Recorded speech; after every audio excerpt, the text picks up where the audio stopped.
This episode of Techno Buffalo is brought to you by Linda. What's up, everyone? Welcome back to the episode of Rettinger's Rants. I'm your host, John Rettinger. We haven't had a chance to talk and rant since Apple's iPad event last week, but this seems like a really good time. What the hell's with the $400 iPad 2? This is Rettinger's Rants. Let's go ahead and get started.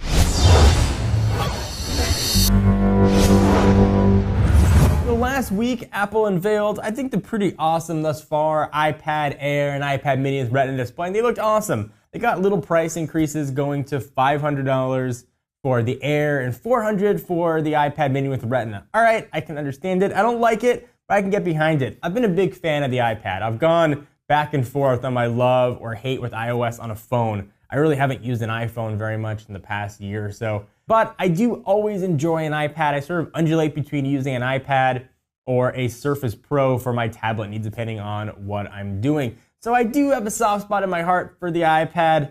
And then Apple took the stage and they're like, hey guys, by the way, you can buy the iPad 2. I was like, all right, this is gonna be a super discounted. $199, people can finally get into Apple's ecosystem. They can make up any money if they're even losing it on the app purchases. But no, they threw a $400 price tag on it, $399 to be fair, before everybody corrects me in the comments. It seems absolutely asinine. And even more asinine, an iPad Mini is staying at $300 as well. So if you're doing the math correctly, an iPad 2, which is about 2.5, 3-year-old hardware, can be had for $100 less than the brand new iPad Air. And I'm not saying $100 isn't a lot of money, but give me a freaking break. That seems absolutely ridiculous. So the good news, I suppose, is that all the iPad 2s out there are suddenly worth way more money. In fact, we are using an iPad 2 as a teleprompter, and it's now a really expensive teleprompter. This move by Apple makes no sense. Now, maybe they did it, keep the components the same. The iPad 2 and the iPad Mini sort of share the same parts. I can sort of see that. But if they do share the same parts, that reduces the supply chains. That would reduce operations, which should reduce cost, which is clearly not being put off to the consumer. You know, Apple's long been chastised for having an Apple tax. Their products usually come with a premium, and sometimes you can defend it, sometimes you not. This time, there's very little defense. The pricing's even more ridiculous when you factor in how much the really awesome and gorgeous Nexus 7 costs, the Kindle Fire HDX, the Surface 2, even a Surface Pro 2.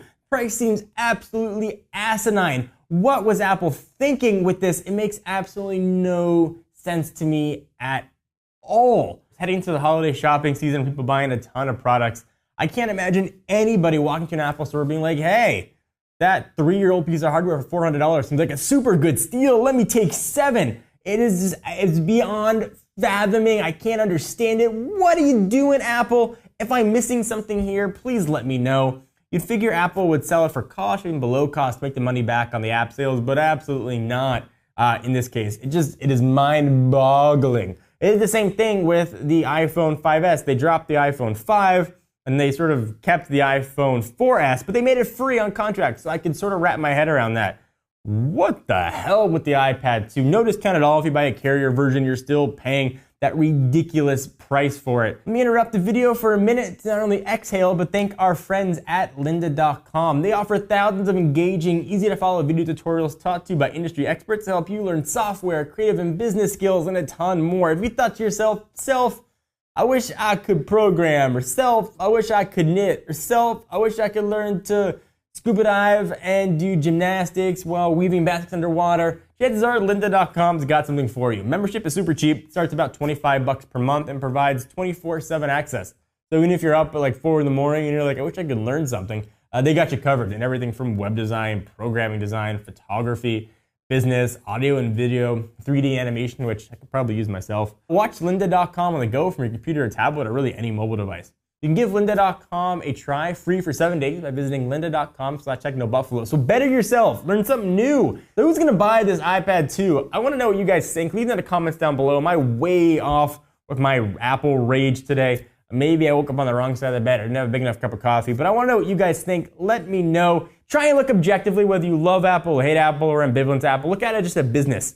Try and just think business-wise, and if you think it's a good move or a bad move.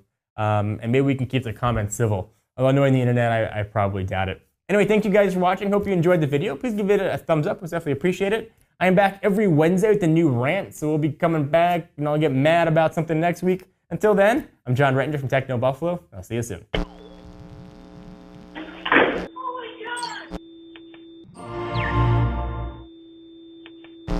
What's up, guys? It's John again. Just wanted to let you know that if you liked what you saw, I hope you did, we've got 2 other shows that go live every single week, come rain, shine, sleet, or snow. Ask the Buffalo, where Ashley Escada answers your tech questions, and a rumor roundup, where yours truly tells you about all the best rumors in the gadget world. Click the text below that says subscribe, and check out our other shows by clicking right over here.